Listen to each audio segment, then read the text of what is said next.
दोस्तों ये है कोटा शहर, जो कि राजस्थान राज्य का एक बड़ा ही ऐतिहासिक और प्राचीन जिला है। वर्तमान समय में इस शहर को एजुकेशन हब ऑफ इंडिया के नाम से भी जाना जाता है। ये शहर राजस्थान के दक्षिण पूर्वी हिस्से में प्रसिद्ध चंबल नदी के किनारे बसा हुआ है, जिसका प्रशासनिक मुख्यालय कोटा शहर में स्थित है।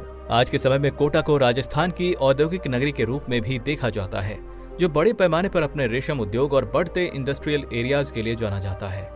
सन 2017 की एक रिपोर्ट के अनुसार कोटा दुनिया का 7वां और भारत का दूसरा सबसे घनी आबादी वाला शहर है। यदि राजस्थान की सड़कों पर चलते हुए ज्यादातर RJ20 नंबर प्लेट वाली गाड़ियां दिख जाएं, तो समझ जाइए कि आप राजस्थान के शानदार शहर कोटा में प्रवेश कर चुके हैं।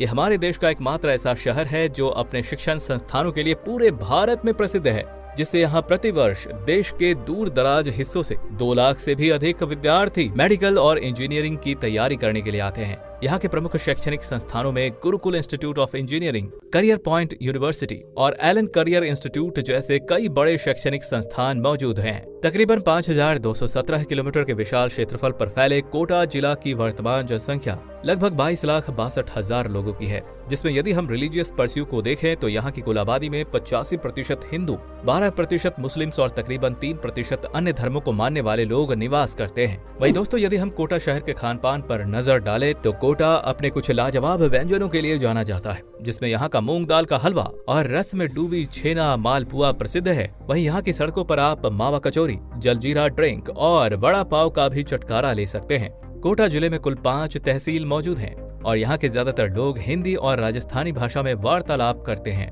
और आइए अब हम आपको रूबरू करवाते हैं कोटा के सुनहरे इतिहास से। तो ऐसा कहा जाता है कि सन 1575 ईस्वी में इस स्थान पर कभी कोटिया भीमनाथ का राज हुआ करता था। कोटिया भीमनाथ युद्ध कला में माहिर एक धुरंधर योद्धा थे, लेकिन सन 1569 के घमासान युद्ध में राजा जेब सिंह ने भीमनाथ कोटिया को पूरी तरह से हराकर इस क्षेत्र पर अपना कब्जा कर लिया था।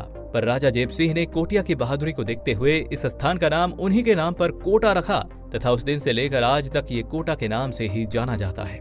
आज के समय में कोटा शहर बहुत ही तेज गति से आगे बढ़ रहा है। यहाँ की कई हाईटेक फ्लाईओवर और बेहतरीन सड़कों का विस्तार हो रहा है। अथवा आवागमन के दृष्टिकोण से कोटा शहर हवाई मार्ग, सड़क मार्ग और रेल मार्ग यानी कि तीनों ही मार्गों से वेल कनेक्टेड है। यहाँ कोटा रेलवे जंक्शन शहर का मुख्य रेलवे स्टेशन है, जो मुंबई नई दिल्ली रेलवे लाइन और कोटा चित्तौड़गढ़ रेलवे लाइन पर मौजूद है। इस रेलवे स्टेशन में कुल 6 बड़े प्लेटफॉर्म मौजूद हैं, जहाँ से रोजाना लंबी रूट की कई ट्रेनें गुजरती हैं। वहीं हवाई मार्ग की बात करें तो शहर के गुमानपुरा इलाके में मौजूद कोटा एयरपोर्ट अपने हवाई मार्ग के जरिए देश के बड़े बड़े महानगरों से जुड़ा हुआ है। वहीं दोस्तों, आखिर में आपको बता दूं कि कोटा अपने खूबसूरत पर्यटन स्थलों के लिए भी खासा प्रसिद्ध है। तो आइए जानते हैं कि कोटा शहर में घूमने फिरने योग्य कुछ प्रमुख पर्यटन स्थलों के बारे में। तो नंबर 1 पर है हैंगिंग ब्रिज।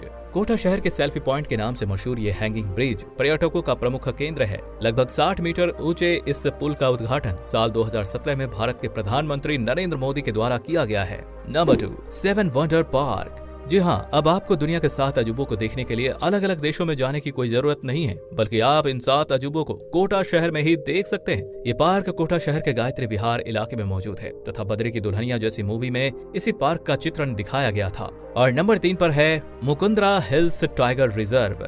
ये टाइगर रिजर्व कोटा शहर से लगभग 10 किलोमीटर की दूरी पर स्थित है, जिसका निर्माण सन 2004 में हुआ था। लगभग 708 वर्ग किलोमीटर के क्षेत्र में फैले इस रिजर्व में आप अलग अलग किस्म के जंगली जानवरों समेत एशियाई बाघों को भी देख सकते हैं। और यहाँ आने का सबसे अच्छा समय मार्च से अप्रैल महीने का होता है। तो दोस्तों, कोटा से जुड़ी ये जानकारी आपको कैसी लगी, हमें कमेंट करके जरूर बताएं तथा इस तरह के ढेरों और वीडियोस के लिए हमारे इस चैनल को सब्सक्राइब अवश्य कर लें। धन्यवाद।